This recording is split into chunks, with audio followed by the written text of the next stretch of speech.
Então, eu vou explicar agora um pouco para vocês, um pouco dessa condição, para vocês terem uma noção. Nós temos esse fato do que o Zachary disse, que aquilo aconteceu com ele. Eu sei que muita gente vai dizer, olha, isso aqui é uma desculpa, ele quer tentar amenizar a pena. E, de fato, eu vou dizer que eu acredito. A história, talvez, dos 4 garotos, não sei se eu engulo, um pouco estranha, mas a história de que em algum momento alguma coisa com ele aconteceu, eu tenho certeza absoluta, da mesma maneira que eu tenho certeza que alguém também tocou no William. Por quê? Porque absolutamente em toda a minha experiência clínica, todas as pessoas que eu já atendi com esse problema, absolutamente todas, as pessoas que vêm me pedir ajuda anonimamente, que fazem contas falsas no Instagram porque não tem coragem de mandar pela verdadeira, que me pedem ajuda, que pedem mensagem, que manda isso, que manda aquilo, e eu respondo todo mundo. Todos eles, absolutamente todos eles, já foram tocados em algum momento da infância. Todos eles, sem exceção. Todas as pessoas que eu atendi. Se existe alguma pessoa por aí que é um predador e não passou por esse tipo de experiência na infância, então assim, eu ficaria muito chocado, mas muito chocado mesmo. Porque não apenas os casos que eu já lidei, outros profissionais que eu perguntei que lidaram com algum caso diretamente, todos eles encontraram esse mesmo tipo de histórico lá atrás. Isso aqui é muito grave, porque há um desenvolvimento que pode chegar nesse ponto aqui. Não que justifique o que esses monstros fizeram, de forma alguma. E é claro que o ponto, analisando o perfil deles, pelas conversas, é claro que além desse padrão predador aqui, há um nível já de narcisismo, psicopatia, tudo que houver de pior, que já ronda esses dois de uma forma muito extravagante. Mas se você olhar para o transtorno como um todo, você vai entender algumas questões. Esse transtorno desses desejos de predador é frequentemente considerado uma questão secundária. E a pesquisa sobre a natureza desses indivíduos é muito atrasada em comparação com a pesquisa sobre outros transtornos psiquiátricos. Isso é uma coisa que complica muito. Existem muitos fatores predisponentes e acompanhantes que contribuem para o desenvolvimento disso aqui pós um histórico onde o indivíduo passou por uma situação como essa. Acontece que até hoje, até onde eu vi pelas pesquisas que eu fiz, dos estudos publicados e da minha experiência clínica, não se sabe o porquê algumas pessoas são tocadas, passam por uma experiência como essa na infância, tanto homens quanto mulheres.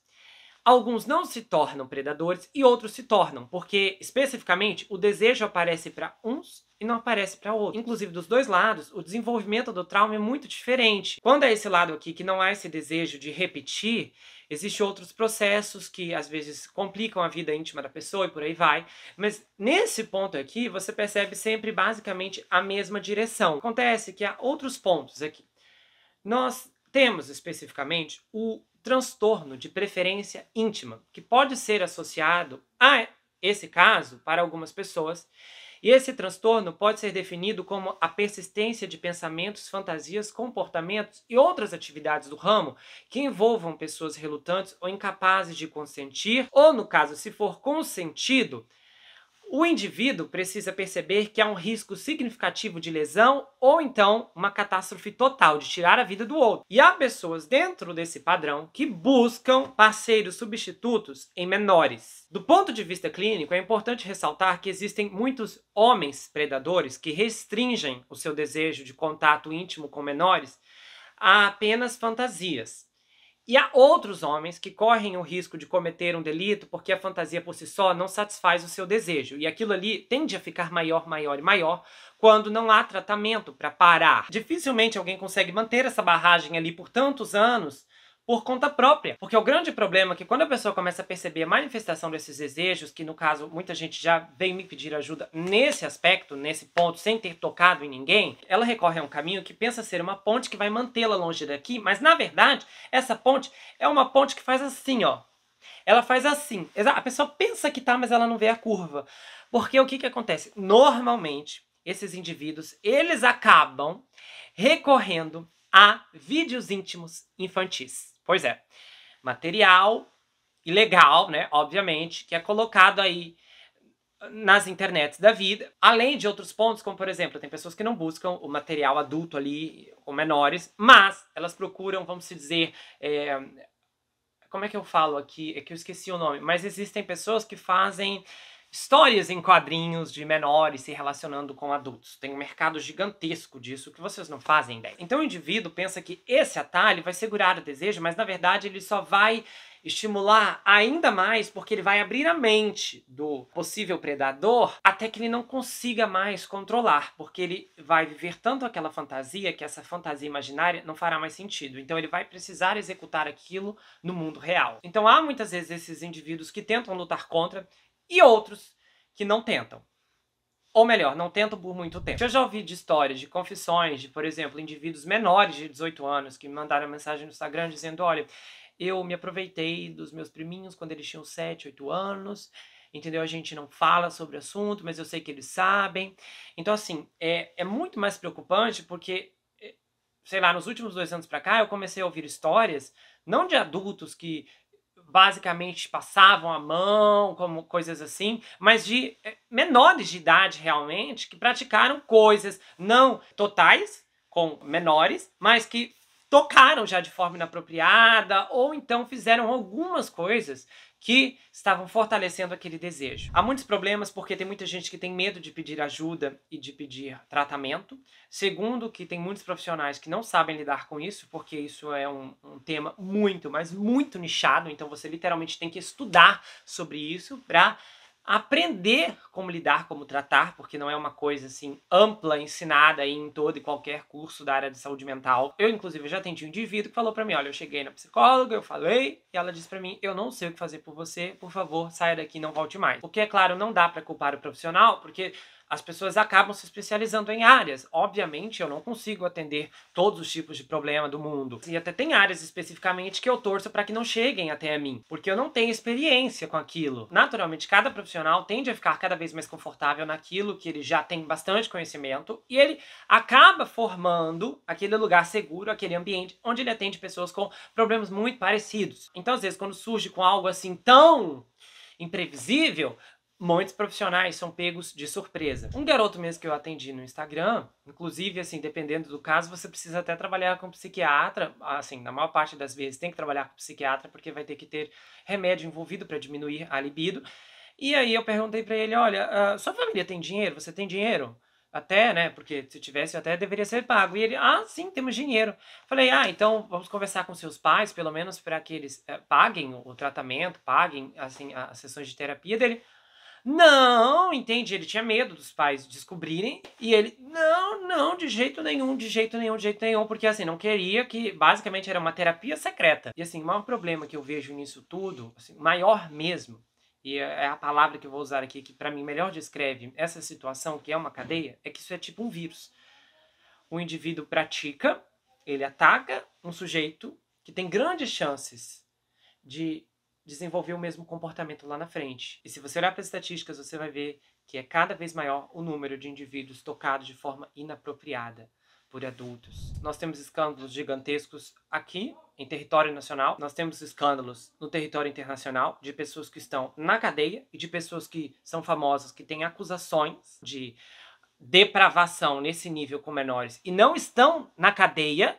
Pessoas que estão até no poder. Uma dessas pessoas não está na política, mas é um dos homens mais ricos do mundo e tem uma série de acusações gigantescas. Inclusive, ia para uma certa ilha de uma pessoa que cometia todo tipo de depravação também. A pessoa nega, tipo: ai, não tinha nada. Eu ia pra ilha, entendeu? Mas eu não fazia nada. E assim, por aí vai. Isso aqui é muito grande. Sem contar que a grande questão desse caso é que há uma rede acontecendo ali na Georgia. Então, assim, a situação tá muito descontrolada. A questão é que nós temos essas pessoas que eu descrevi que estão apenas no estágio da fantasia, e depois nós temos as pessoas, que é esses dois aqui, que estão no estágio da execução. Muitos desses indivíduos podem sentir remorso, o que aqui não é o caso, claro, e tendem a procurar ajuda para evitar uma recaída, o que já aconteceu comigo lá pelo Instagram. Sem erro, a pessoa meio que tinha sido flagrada de fazer umas coisas ali, e ela: ai meu Deus, eu preciso de um tratamento, e depois ela some, tipo, no meio do tratamento. Depois disso, você tem muitas questões mais amplas e fundas quando você olha para esses predadores.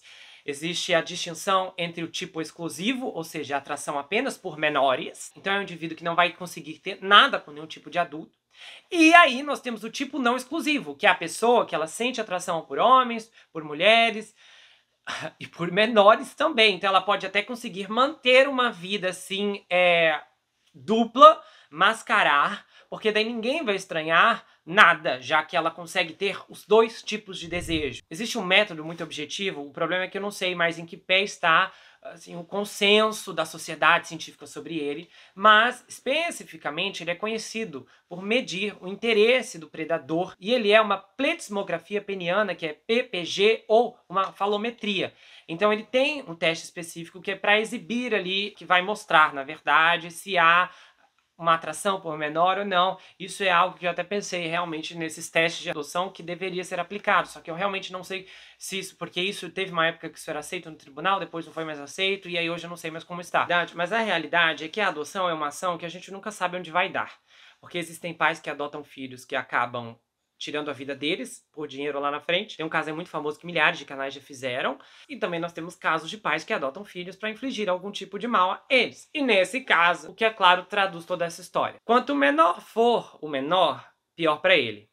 E melhor para os agressores. Enquanto algumas adoções terminam maravilhosamente bem, outras não têm a mesma sorte. Quando se trata de uma situação como essa, a grande pergunta é o que pode ser feito para impedir que isso aconteça novamente. Qual é o caminho para a prevenção aqui? Obviamente eu sei que há muitas sugestões dentro desse contexto, só considerando todo o ponto dessa discussão, você tem muitas traves, barreiras e dificuldades até mesmo para tocar no assunto. E como a gente sabe pouco desse processo de adoção, além de que ele foi super rápido, eu realmente não sei se esses caras disfarçaram bem suas intenções, ou eu nem sei se eles não se esforçaram muito, porque a conduta deles aqui é muito clara, mas a gente não sabe a conduta das pessoas que estavam liderando, que estavam liberando, que estavam fazendo toda a supervisão. Eu não sei dizer quantos profissionais envolvidos, eu não sei quanto é a participação do serviço social, qual é o nome de profissionais específicos, especializados em fiscalizar, em olhar esses tipos de situações. Eu sei que o serviço social, claro, tem que estar presente de alguma maneira, mas eu também não sei até que ponto eles intervêm. Obviamente, se esse caso acabar se arrastando em um inquérito envolvendo outras pessoas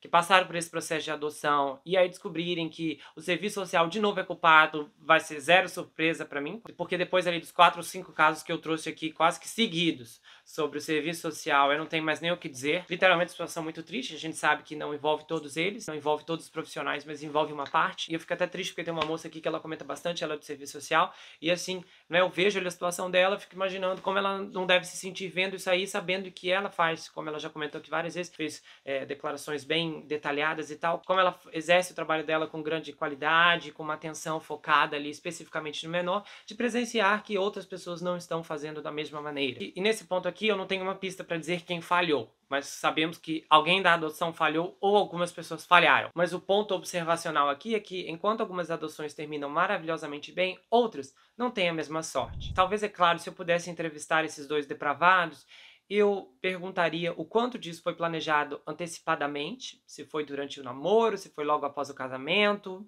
se foi durante o noivado. Eu fico me perguntando como eles chegaram nessa conversa, de como eles realmente olharam um para o outro e disseram: então, você sente desejos por menores? Porque eu também sinto. O que destaca esse caso e passa ele por cima de qualquer outro é que não foi apenas um, foram os dois. Não é à toa que eles usavam aquela hashtag de parceiros do crime. É impressionante como as pessoas gostam de extravasar o que elas estão fazendo no oculto, mas é difícil para quem tá de fora e não sabe nada interpretar aquilo tudo como, olha, né, são predadores. Mas eu realmente gostaria de saber: quem perguntou pra quem? Você tá sentindo o que eu sinto? Qual deles verbalizou primeiro o desejo? Pessoas que moram juntas tendem a se conhecer e saber o que o outro pensa. Claro, há exceções para muitas histórias e algumas até terríveis.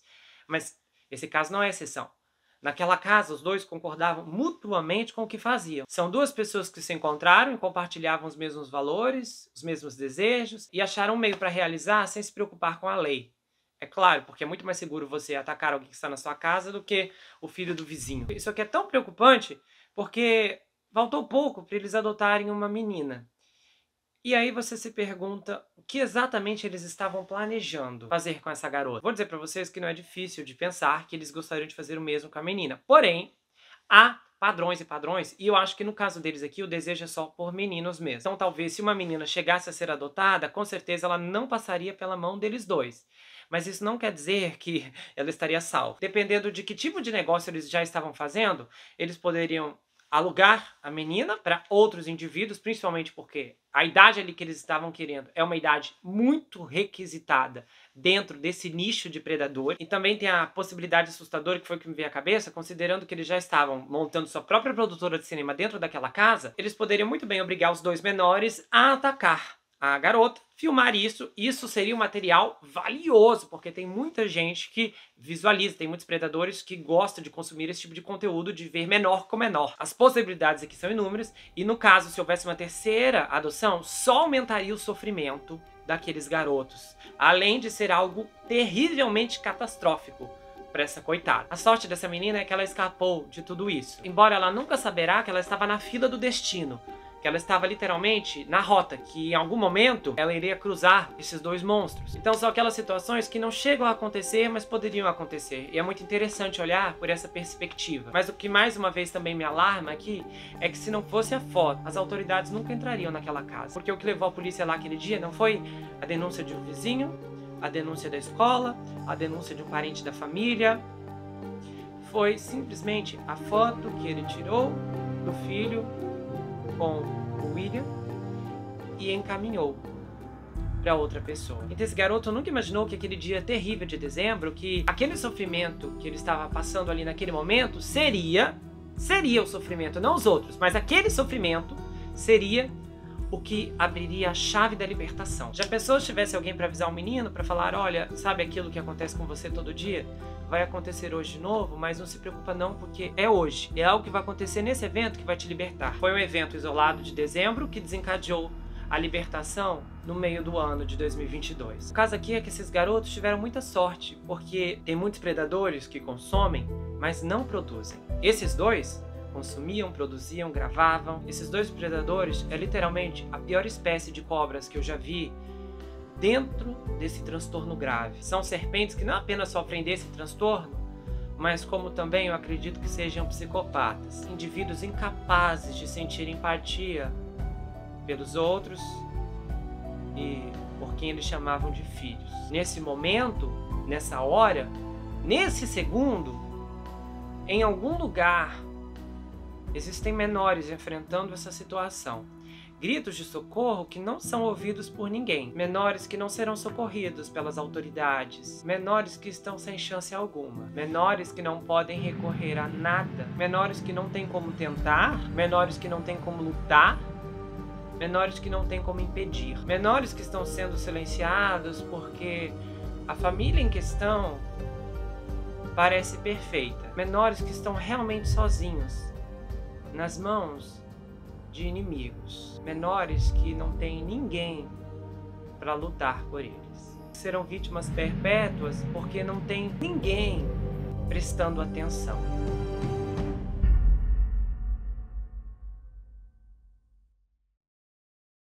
Se você gostou desse vídeo, inscreva-se no canal, ative o sininho, compartilha, dá o seu like, passe esse vídeo adiante, espero que você tenha gostado. Se você quiser saber mais sobre mim, adquira meu livro Perfeito Estranho, já está disponível no meu site, você pode falar comigo pelo Instagram.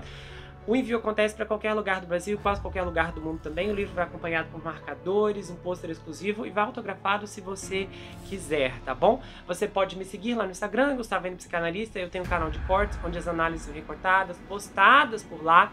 E eu também tenho um grupo no Telegram, onde eu envio áudios exclusivos, bastidores, muita coisa que não venha toda por aqui, mas sempre sai por lá. E não deixe de conferir, é claro, a nova minissérie de 24 Horas da Mira, A Mansão da Playboy. Eu tenho certeza que você não vai se arrepender dessa história e tem muitas coisas te esperando. A gente se vê no próximo caso, não esqueça que aqui você sempre vai ter uma amiga. Até mais, pessoal!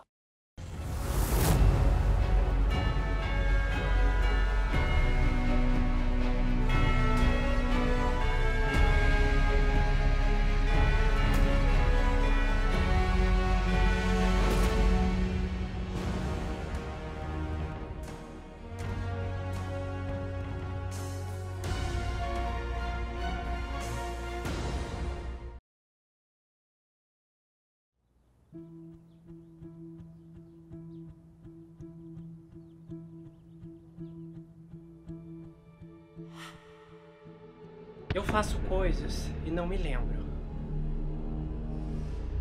porque estou dormindo. As pessoas dizem que eu faço coisas ruins. Que tipo de coisas dizem que você faz? Então ele responde: coisas criminosas.